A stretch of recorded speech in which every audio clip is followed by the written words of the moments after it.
Hey Jensen, are we gonna talk to our friends about your Disney trip? Did you go to Disney? Ow! You did! Who did you like a lot?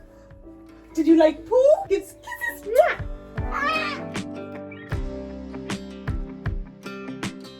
Christmas 2023, Josh's parents gifted us a trip to Disney this last October, November 2024. His parents drove from Wisconsin down to Florida and traveled with all of the things we needed that we didn't really want to travel with. Jensen on a plane, so his tent bed and some extra luggage, that way we didn't have to be concerned about carrying it around. We were super nervous about flying on an airplane, because you're stuck on a plane. We didn't know how Jensen would do with it. He's developmentally like a 1-year-old, so just trying to explain to him that we're on a plane, the noises, and that we can't really leave was really nerve-wracking for us. So we were very nervous about taking this trip to begin with. Some tips for traveling, especially with special needs on an airplane, is going up to the counter before you board the plane and just explain that he has special needs and if you could get on early. That way we were able to take Jensen's car seat and have him sit in it, because we figure he does really good in the car. So if he's in his car seat, at least that's familiar and we can have that on the plane. That seat has to go on the window side. The only downfall was he likes to kick the seat ahead of him, so I just had to keep my eye on that. Otherwise he did so good. Kept giving him snacks the whole time. That is a big part of it. And then we had his Tony box going right by the window next to him, and it was loud enough that he could hear it, but honestly you couldn't hear it with the noise of the plane. Those were two of the biggest things, his music and food. Otherwise, our plane ride there was a ton of kids on the plane, and there was actually an autistic girl a couple seats back who was making noises like that, and that usually sets Jensen off, and I felt so bad for that mom, but he really shocked us all. Anyway, moving along, we got to Florida and my in-laws picked us up and we were able to go check into our condo that we were staying at. We set everything up, put Jensen's tent bed in a perfect little location, and that was honestly the best setup for us. You wanna come here?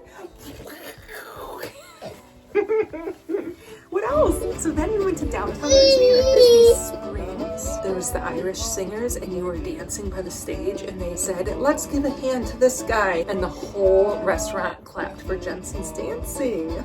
I remember that. He said, "Yay!" And we're like, "Good job, buddy." That music was kind of loud and you did fabulous, sir.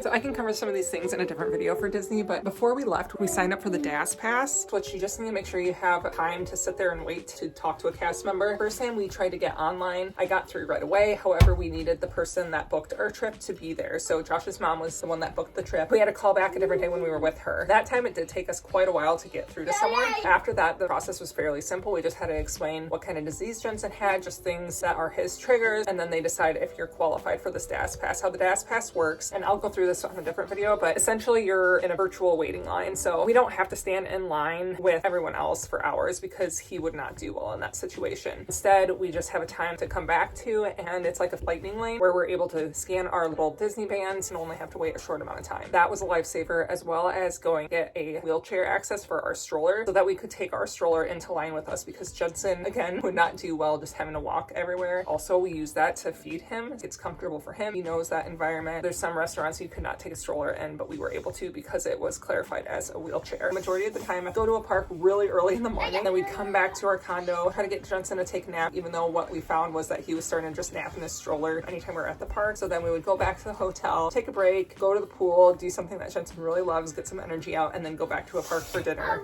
And then we would get back till pretty late, so we would get ready for bed and go down, and he was usually partying for a little bit. But even with him not sleeping well and taking short naps in the park, he did fabulous having to get up early and moving along and being in such loud environments with all these other people. The second full day that we were at the parks, don't you bite.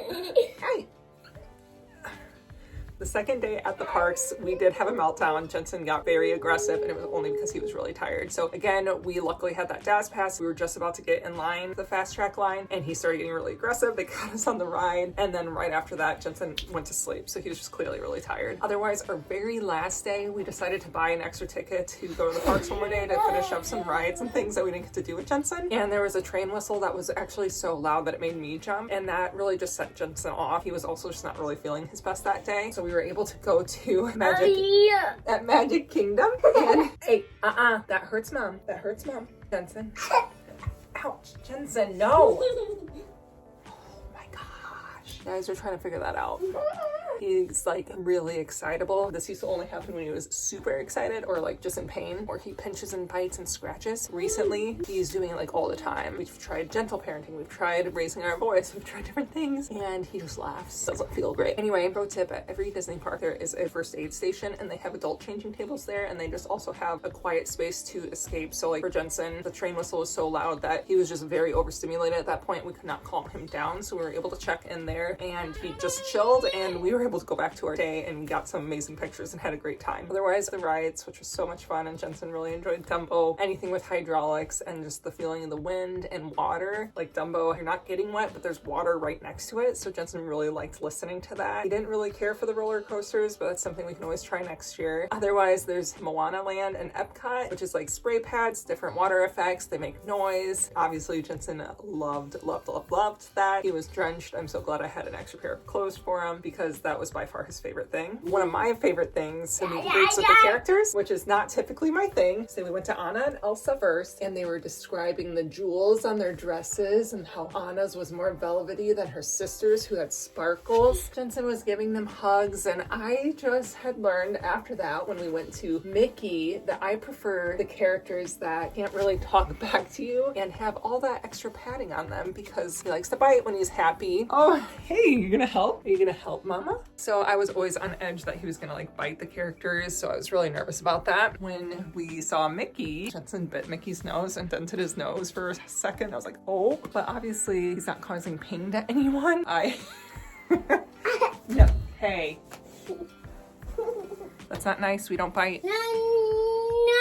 This guy's being wild. I don't know where I just left off, but essentially I like characters that are in costume with the full get up, okay? Because I just really enjoyed them grabbing his hand, bringing it over the character's ears, the nose. This is what we do in the middle of the night, and then he'll kick the doors. Sounds really loud. There it is. We really enjoyed Pooh Bear. Come here. And Olaf was really good. You bit Olaf's little snowball, didn't you?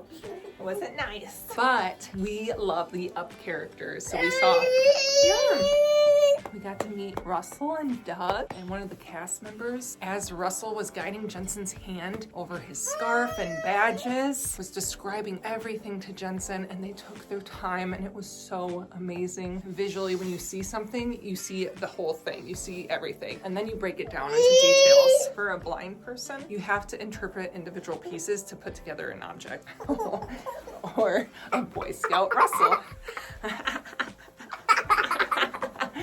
But even the one of the cast members that was talking for the characters, Goofy.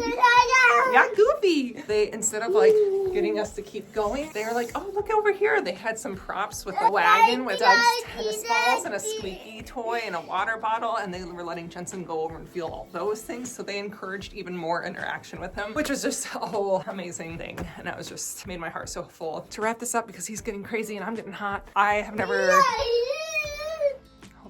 In short, I'm just super grateful for our experience through Disney and how they accommodate to our needs. In everyday life, it can be really hard to see a neurotypical family, especially when they go on vacations and things like that. It can be a reminder of how your life isn't quite the normal that you were expecting. But basically the whole time we were in Disney, I didn't feel that way. I felt like we were the family that was having the most magical time. And there's not enough to say about how amazing of a feeling that is. We enjoyed it so much so that we plan on taking Jensen every year or every other year. Let me know if you guys want to know about some of those accommodations and where to start. I will make a separate video on that with links and descriptions on where to go. My biggest advice is to get out there, give it a try. You will be shocked at what your kiddos can show you and make you realize that getting out of your comfort zone is really sometimes the hardest thing. All right, guys, happy healthy vibes to you. Thank you so much, Disney. We love you so much and can't wait to see what the future brings.